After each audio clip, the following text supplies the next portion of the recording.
Então, a Globo usava o mesmo sinal que a Globo News, só que eu entrava pelo telefone e o repórter deles entrava pelo microfone. Claro que a bateria acabou, o Sandro do Nascimento teve uma hora que atirou na minha direção, porque eu sou abusada, eu fui indo, quase entrevistando ele no ônibus. E Tá aí falando eu de me sacanagem. separei. Mentira. Sério? É, porque não tinha isolamento nessa situação. A polícia não isolou a área. Você tinha uns atiradores de elite que estavam do outro lado, no Jardim Botânico, ali no Parque Lage.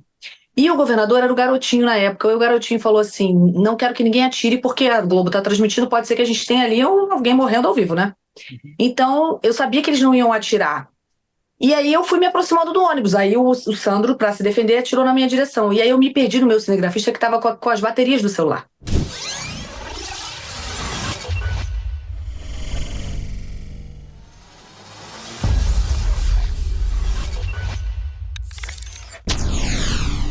Fala, doutores! Eu sou Ricardo Valente, oftalmologista aqui do Rio de Janeiro, idealizador do canal Fala Doutores, canal esse que você já vem conhecendo, vem tentando trazer as celebridades do mundo da saúde, de alguma forma tentando humanizar a saúde. E estamos agora numa vertente diferente, no Médico 360, nosso segundo episódio, tentando apresentar algumas skills que a gente não aprende na faculdade e mantendo um altíssimo nível de qualidade aqui nos nossos convidados, só estrela.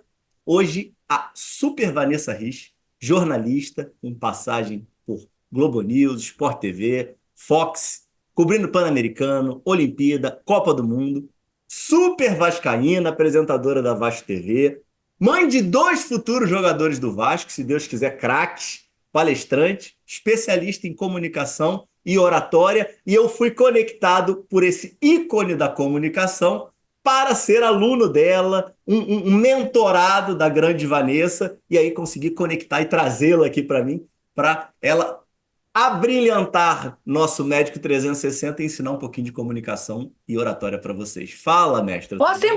Posso ir embora já, que, né, já estou aqui. Para onde que faz o Pix para você? Agradecer. Um prazer, uma honra. Muito obrigada pelo convite. Eu me sinto honrada de estar aqui, porque eu acho que você faz um trabalho incrível. E quando você decide trabalhar a sua comunicação, você entendeu o quanto ela poderia ser agregadora. Eu costumo dizer que comunicação é um ativo poderosíssimo. E se a gente pode contar com ela, por que que a gente não vai contar, né? Então, eu acho que depende, eu acho que a pandemia fez isso, as pessoas entenderem que comunicação não era só para quem trabalhava com comunicação, né? A vida inteira eu treinei repórteres, apresentadores, narradores, e a pandemia me fez olhar para esse outro público. Então eu passei a treinar CEOs de grandes empresas, médicos, advogados, e aí foi aí que a gente se encontrou. E eu vejo o seu progresso, fico muito feliz e honrada.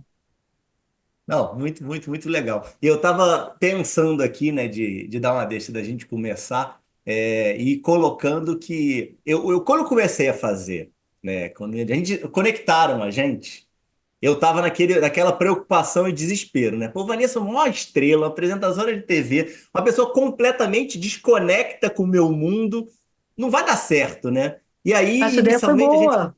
não, inicialmente a gente conversando, aí descobri que você foi aluna marista, estudou no São José também. Aí você vai vendo assim, ela é gente como a gente, né? Ela é um ser humano que tem suas falhas, é o que eu tento trazer muito aqui no Fala Doutores, com os médicos celebridades, né? De que os alunos e os novos médicos podem aprender que todo mundo erra, todo mundo falha. E Mas isso eu é acho que é um porque ponto muito legal você teu, está Vanessa. olhando. É porque eu acho, Ricardo, que você está olhando com o olhar da mídia, né? Porque se você parar para pensar, um cara que faz uma cirurgia, como você faz, nos olhos de alguém, eu não teria essa capacidade. Eu acho que a estrela aí é você na sua profissão. A estrela é aquele cara que vai lá no tribunal e defende o seu cliente. A estrela é o cara que faz bem feito o seu trabalho. É o jogador que em campo, né, tem o seu talento, é o apresentador que vai trazer as Uhum. notícias do dia. Cada um com o seu talento. Então, eu acho que todo mundo tem o seu protagonismo dentro da sua profissão. E eu, por exemplo, não me sentiria capaz para fazer o que você faz, entende? Então, eu acho que talvez durante muito tempo na nossa vida a gente tenha cultuado isso, essa coisa né, de quem está exposto, quem está na mídia. E a rede social desmistificou um pouco isso, o que é maravilhoso, né? Colocou todo mundo meio que junto, assim. E esse é nosso tópico um, nosso início de papo. Como é que você vê hoje a necessidade e a importância dos profissionais utilizarem essas redes e a comunicação, que a gente antes só tinha um relacionamento de médico para paciente, né, e o boca a boca e tudo mais, e hoje virou um outro jogo, né? Eu acho que a partir do momento em que você tem uma globalização da informação e do acesso à informação, eu que, por exemplo, quando era estudante de comunicação, para trabalhar com isso, eu tinha que entrar numa televisão, num rádio, num jornal. Hoje não. Hoje cada um faz a sua própria televisão no seu celular. Então você pode ter o seu canal que vai falar sobre oftalmologia. Eu posso ter um canal sobre culinária, o outro pode ter um canal sobre carros. Cada um fala da sua especialidade. E não é preciso todo aquele aparato que a gente tinha anteriormente. Com isso, as pessoas identificaram que elas precisavam se comunicar melhor. Primeiro começou na pandemia por conta de reuniões online, vídeo que tinha que gravar, e agora como é que eu faço com isso? Tenho vergonha, porque a pessoa começou a se ver, a se ouvir. Olha o que o WhatsApp fez quando o WhatsApp chegou. Ai, minha voz é horrorosa. Ué, você nunca tinha ouvido a sua voz antes? Né? Então, assim, realmente as pessoas não tinham se dado conta disso. Então, a partir do momento em que você se vê, se assiste, você começa a ter um pouco mais de crítica sobre você mesmo. E foi aí que muita gente identificou que precisava trabalhar a comunicação. Então, eu, que comecei treinando repórteres, apresentadores, jornalistas, hoje eu treino todo e qualquer tipo de profissional, pessoas que queiram desenvolver a sua comunicação. E às vezes, Ricardo, eu treino equipes inteiras. Por exemplo, dei treinamento numa escola. Dei treinamento para a FERJ, a Federação de Futebol do Rio de Janeiro. Dei treinamento para a FAPES, BNDES, que administram os fundos do BNDES. São profissionais que estão o tempo inteiro ali só pensando em números, fechados cada um no seu escritório, não lidam com o público, diferente da equipe da FERJ, que está o tempo inteiro nos estádios, que é a Federação de Futebol do Rio de Janeiro. E aí você vai trabalhar a comunicação dentro do ambiente de cada um. Se você é aquela pessoa que está de cara com o público, você vê, na FERJ você tem que trabalhar com eles muita gestão de crise, situações que você tem que resolver na hora ali no estádio, né? Se eu estou falando com um profissional como você tem mais tempo, você pode gravar um vídeo, não ficou bom, posso regravar. É diferente de um repórter que está ao vivo e que o que ele falar já era, foi ao ar. Então, são demandas diferentes. Tem CEOs de grandes empresas que você fica assustado e fala assim, como é que esse cara chegou nesse nível, nesse cargo, se ele não se comunica bem? Imagina se ele se comunicasse bem. Então, como a gente não pode contar com esse ativo tão poderoso que é se comunicar? A comunicação faz você ganhar uma negociação. Por quê? Porque na mentoria a gente ensina linguagem não verbal. Eu vou entender como o outro age para eu poder mexer as minhas peças aqui no meu xadrez. Se eu me deparo com alguém, aí eu estou falando numa negociação em qualquer ramo, tá? Em qualquer profissão. A pessoa está fechada, não quer falar. Ou então tá assim, tá, sei, sei, tá, claro. Ou seja, não está prestando a menor atenção no que você está dizendo. Ou pelo contrário, é agressiva. Como é que eu lido com essa pessoa? Ou aquela pessoa que é mais egocêntrica? Sei, Ricardo, sei como é que é, eu sou melhor que você, eu faço, eu aconteço, eu sou o melhor profissional da minha. Como é que eu lido? Como é que eu negocio com alguém assim? Então, quando você entende, você aprende a entender o outro, primeiro você se conhece. Eu vou entender as minhas falhas, os meus gaps, como você fez, e a gente trabalhou isso. E aí você começa a fazer a leitura do outro. Quando eu leio o outro, opa, já sei que eu estou lidando aqui com uma pessoa que é não pertencente. Pô, será mesmo que eu vou conseguir? Ai, não sei, estou em dúvida, aquela pessoa insegura. Como é que eu trabalho com uma pessoa dessa na minha equipe? Eu tenho que encorajar essa pessoa. Ou então eu tiro ela daquela função de risco. Então, se você começa a olhar cada indivíduo separadamente, você consegue entender que cada um tem suas características. Eu tenho um exemplo que eu uso muito na mentoria, que é o Zé Roberto Guimarães, treinador da seleção de vôlei. Ele treinava os homens, depois passou a treinar as mulheres. E ele conta que quando ele treinava os homens, ele dava lá 3 gritos, estava tudo certo. Quando ele foi treinar as mulheres, tinham vários fatores ali, né? Hormônios diferentes, maneiras de lidar de forma diferente. Uma chorava, a outra recebia bem. Quer dizer, você está lidando com seres humanos diferentes. Então, quando você entende com quem você está conversando ou negociando, você ganha, várias casinhas aí no jogo. Você sabe como é que você vai mexer as peças. Quando a gente começou a fazer mentoria, não sei se você lembra, mas você chegou para mim e falou, Ricardo, se tem algum problema no olho, você pisca demais quando você vai gravar. E aí é um negócio que, não, mas é impressionante, eu acho que é meio que para tentar tangibilizar, né, para as pessoas, né, que é um detalhe que eu nunca tinha percebido, e hoje eu fico tentando me policiar, né, que a gente chegou a uma conclusão que tipo, E, é uma forma de eu pensar, né? De uma forma, tipo, é e, alguma coisa e que chama a minha assim, atenção. e você usa o piscar para você raciocinar. Tem gente que usa o o né, o. Você usa para pensar. que eu tenho que falar agora? Aí você fica, né? E você passa a usar aquilo e aquilo não é perceptível no seu dia a dia. Sempre que a gente vai lembrar de alguma coisa que aconteceu, a gente naturalmente faz isso. Foi na. Você faz isso com o olho, quarta passada. Você naturalmente faz isso, né? Então, assim, quando a gente se analisa no detalhe, você consegue limpar o que eu chamo de ruídos de comunicação. A gente começa a limpar esses ruídos. Eu recebo pessoas que são CEOs de grandes empresas e que disseram assim: eu não gosto de me expor. Sim, mas agora você está sentado na cabeceira da mesa, sinto muito. Não tem para onde correr. É aquela pessoa que não gosta da exposição. Mas ela não precisa estar na rede social se expondo, mas ela precisa estar à frente da empresa, de repente, num congresso, representando a empresa, falando numa mesa redonda. Isso vai demandar dela, ou dando uma palestra, ou liderando uma reunião.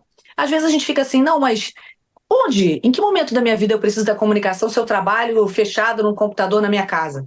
Na hora que você vai negociar com o cliente. Entende o que o cliente quer? Leia o cliente. Essa pessoa tá, ela, na verdade, às vezes ela está externando uma dor que nem é o que você que vai resolver. Ela está trazendo um problema, é o que acontece, por exemplo, quando aí os médicos vão me entender. Quando você recebe um paciente que quer fazer várias intervenções, procedimentos, que é para solucionar uma dor que não é você médico que vai resolver. Tudo bem, é o seu trabalho fazer lá um procedimento de, pode ser uma cirurgia estética, alguma coisa assim. Mas o que está por trás daquilo ali? Nós não somos psicólogos para avaliar isso, mas você consegue fazer uma leitura. Essa pessoa não precisa, de repente, dessa cirurgia especificamente. É algo que ela está tentando curar uma outra dor. É como nós, mulheres, que vamos para a rua fazer compras no shopping para dar uma desopilada nos nossos problemas. A gente corre para o shopping e faz um monte de compra. O que resolveu isso na minha vida? Aumentou minha dívida no cartão de crédito, né? Não é isso?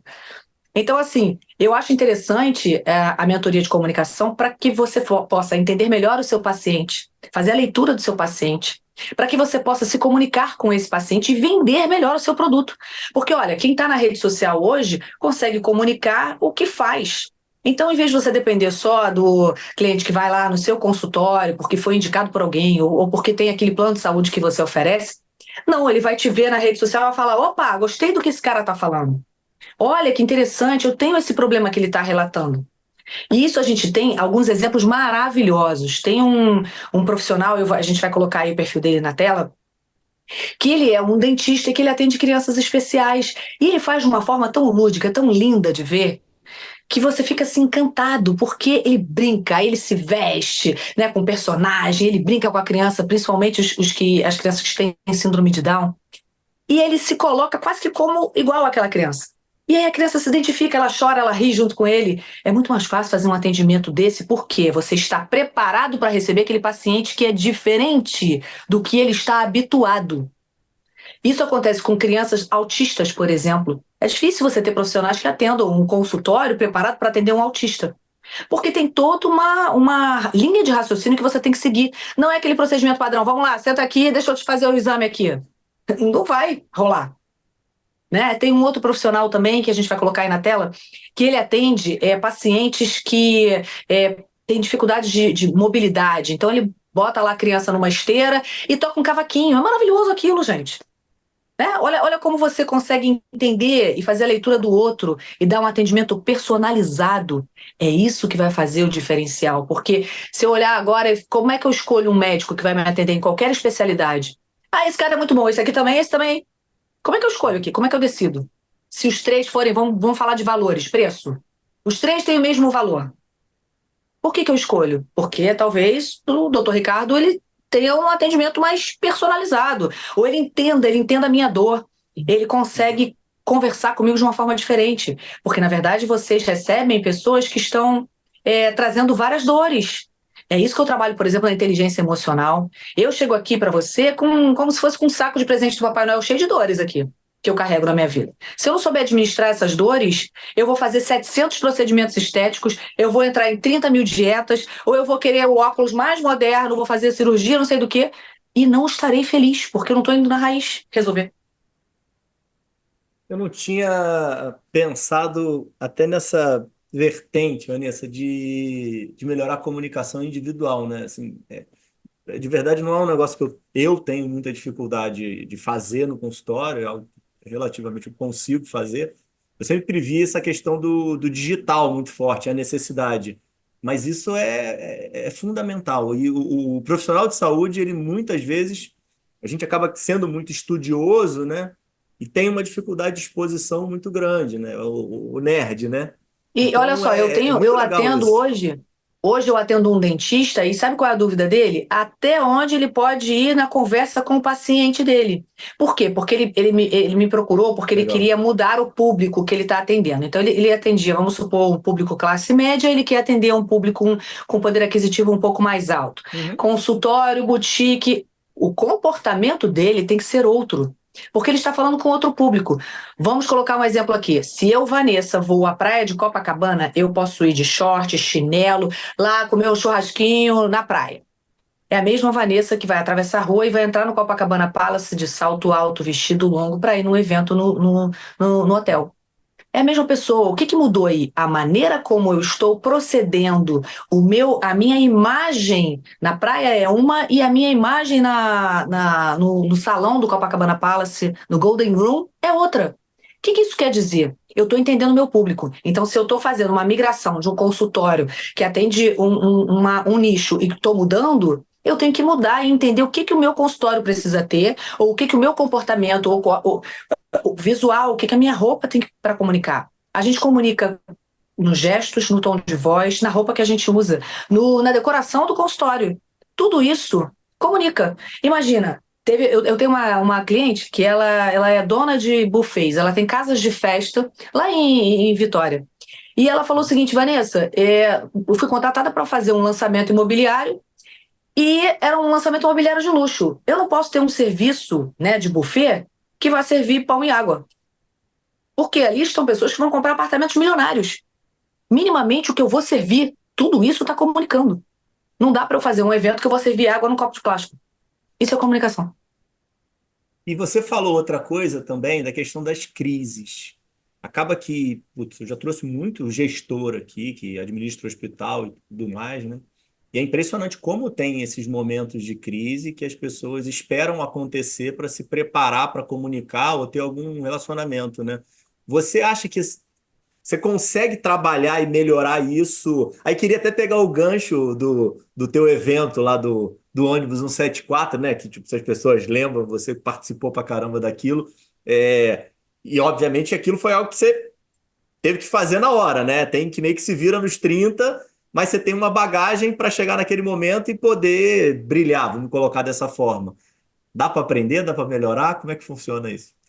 Eu acho que quando você lida com o improviso, né, e todos nós que trabalhamos em televisão e streaming e estamos ao vivo todos os dias, a gente tem o improviso como uma das valências que a gente precisa para estar no ar, porque nem tudo vai sair exatamente como você planejou.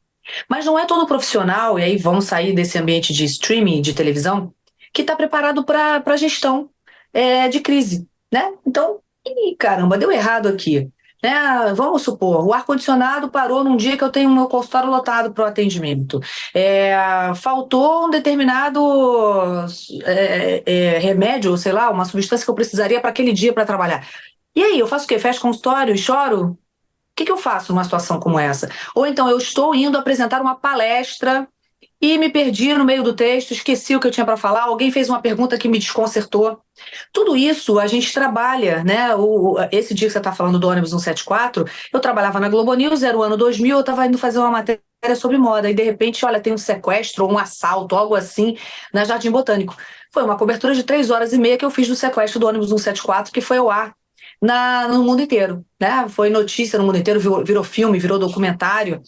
E o que que eu fiz ali? Eu trabalhei com a carga que eu tinha de experiência de rádio, que trabalha com improviso, que trabalha com o imediato ali. Eu me virei com o que eu tinha. Então, eu fiz uma transmissão de 3 horas e meia, sem ter como entrevistar o policial para saber quantos bandidos tem ali dentro, quantos reféns tem ali dentro. Não tinha quem entrevistar.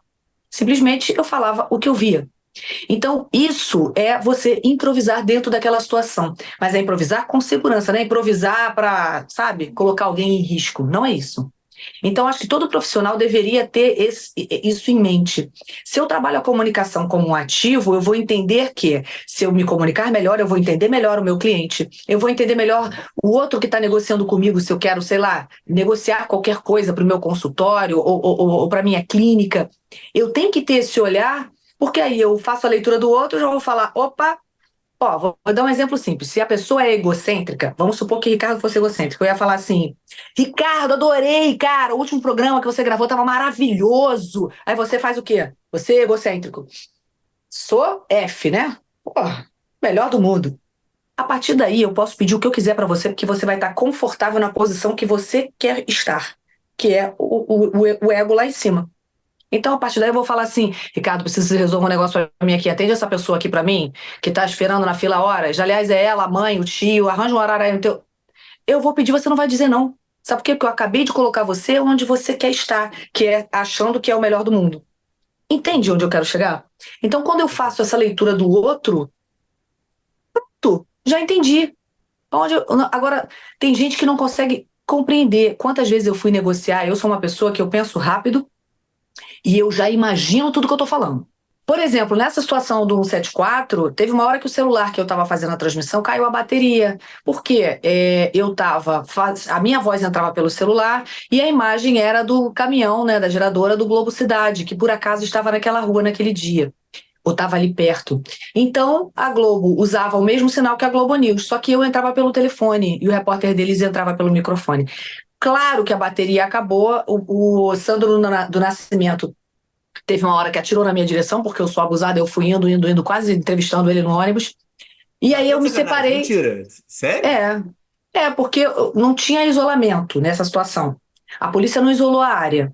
Você tinha uns atiradores de elite que estavam do outro lado, no Jardim Botânico, ali no Parque Lage.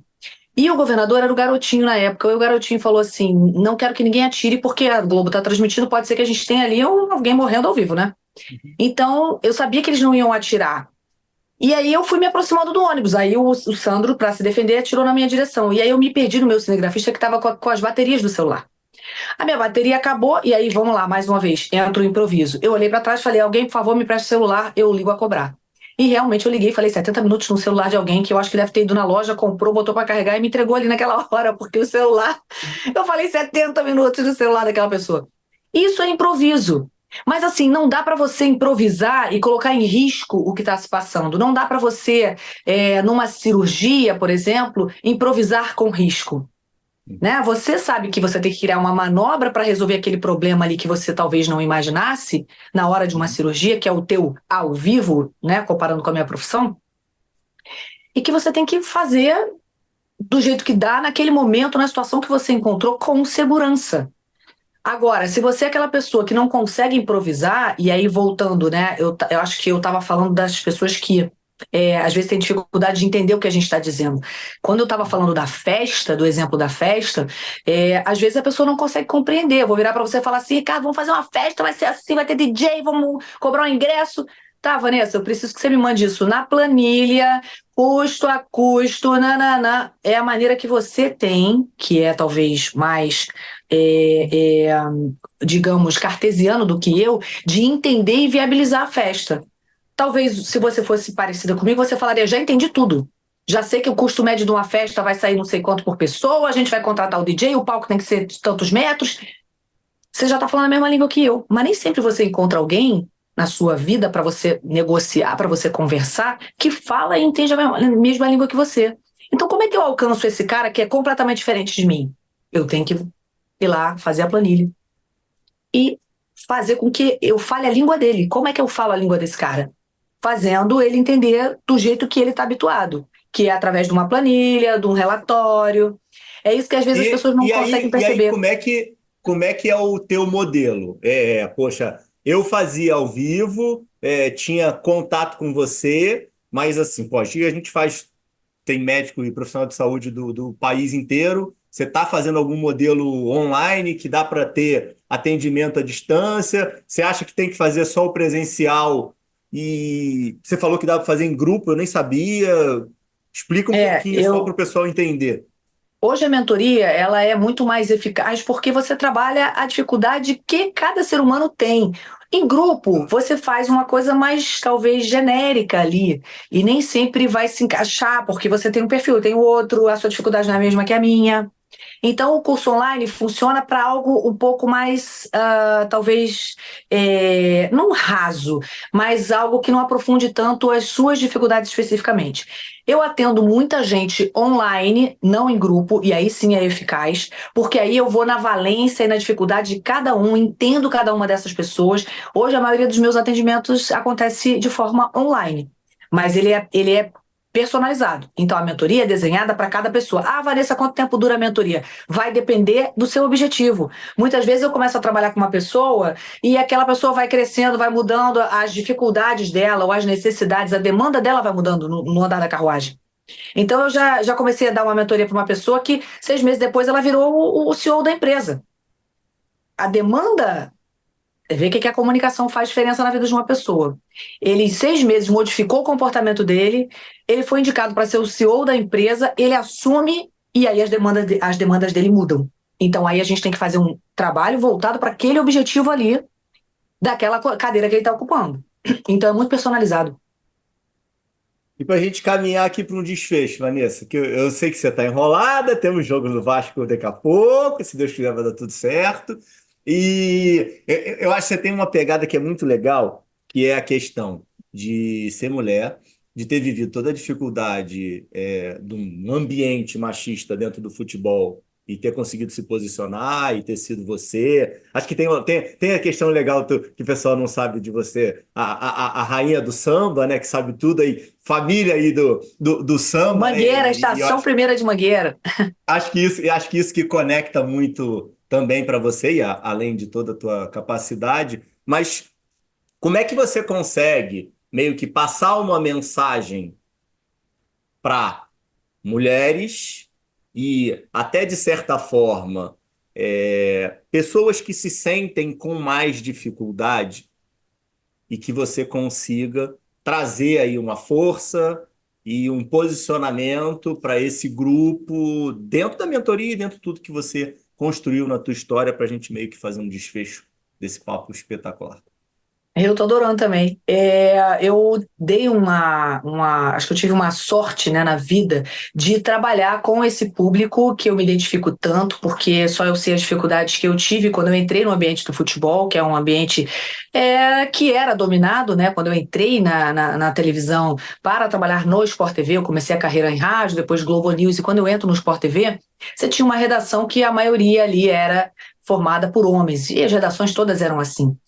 E você tinha um mínimo de mulheres que eram muito mais assistentes de palco que qualquer outra coisa, né? Nesses programas de esporte. E de repente a mulher começou a ganhar um protagonismo. E eu tive a sorte de poder trabalhar, apresentar um telejornal no Sport TV, que era o Sport TV News, que era líder de audiência. Então era uma mulher apresentando. E a partir dali eu comecei a treinar outras mulheres para serem narradoras, repórteres, apresentadoras. Então hoje, as 3 narradoras contratadas do Grupo Globo foi eu que treinei. As comentaristas, que são ex-atletas, por exemplo, a Fabi e a Thaísa do vôlei, que são bicampeãs mundiais e olímpicas no vôlei, eu que treinei. Então, assim, são mulheres que você vai empoderando. Todas nós temos talento, todas nós mulheres temos talento, os homens também, cada um no seu ambiente. E eu acho que a mulher, quando ela entra num ambiente que é mais masculino, ela precisa provar todos os dias de que ela é capaz, porque existe ainda um preconceito muito grande, principalmente nesse ambiente. Tem ainda também, por exemplo, no ambiente de quem trabalha com valores, né? Toda a parte financeira, muitas coisas ainda tem ali esse preconceito, né? A parte financeira quem entende é homem, né? E na verdade não é bem assim, né? Você tem mulheres entrando e dominando esse mercado, mas de fato hoje você tem um público feminino mais presente, por exemplo, no futebol, né? Aí estamos dando um exemplo do ambiente que eu trabalho. E que consegue se estabelecer com qualidade. Por quê? Porque tem conteúdo, porque tem responsabilidade. Eu lembro de uma frase que a Marta falou, Marta, jogadora brasileira: eu ganhei 6 bolas de ouro e eu preciso provar para as pessoas que eu sou merecedora. Porque a gente tem um país preconceituoso, né? O país olha para a mulher e fala assim: será? Por que ela está aqui? Quem foi o QI? Quem indicou essa pessoa? E, na verdade, ela está ali porque ela é capaz. Então, às vezes eu acho que a gente ainda sofre com esse mercado. E o recado que eu tenho para essas pessoas, e aí estou falando de homens também que querem entrar no ambiente feminino, tá, gente? Porque às vezes acontece também. O mercado às vezes é feminino demais e o cara entra e faz o maior sucesso, dependendo do negócio. É que você vai ter o seu talento valorizado se você fizer um trabalho bem feito, independente da carreira que você escolher. Se você trabalha as suas valências, se você é capaz dentro do que você faz, a minha vida inteira, eu nunca olhei para o preconceito que eu enfrentava. Eu simplesmente eu não via. Não é para você chutar a pedra que tem no caminho, gente, mas é para desviar dela. Eu não perdia meu tempo olhando para o preconceito, eu simplesmente ia lá fazendo. Ah, claro que algumas vezes na minha vida eu perdi oportunidade. Sim, algumas vezes eu perdi oportunidade porque, não, deixa, melhor colocar um homem. O homem já está mais habituado. Mas é uma questão de tempo. É cultural nosso. É tempo. Se você estiver preparado para a oportunidade que a vida te deu, não tem quem te segure. Mestra, amém, tá? Onde é que o pessoal te acha? Fala aí, vou botar link aqui embaixo na bio, mas me fala aí você. Ó, eu tenho dois perfis, o Vanessa Rich, que aí você vai ver muito futebol ali, e o Vanessa Rich Comunica, né? VanessaRich.comunica é o meu novo perfil, é o perfil onde eu falo só de mentoria, só de comunicação, e pode mandar um direct para mim também, que aí a gente combina, manda mensagem e a gente troca ideia, e eu vou customizar uma mentoria específica para sua demanda. Tô muito feliz, Maravilha. hein? Ó, tá se Amém. comunicando melhor, não tá negócio de piscando, entendeu? Não tem negócio de né? Tá maravilhoso, seguro, falando, é isso que a gente quer ver. Valeu, mestre. Obrigado, tá? Pessoal, ó, fica com Deus, hein?